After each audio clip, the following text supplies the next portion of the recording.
Hello, today I want to show you how to use the size editor in Autocost. When your order is created, you have to use the size editor to select the sizes for your order matrix. You open the size editor by clicking on the button Sizes. A window opens and displays the sizes and categories of your selected size list. You can select the sizes one by one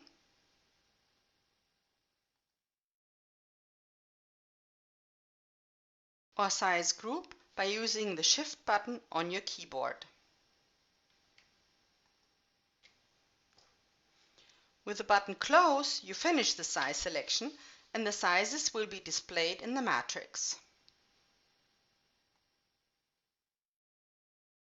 You can continue your learning experience by watching my next video.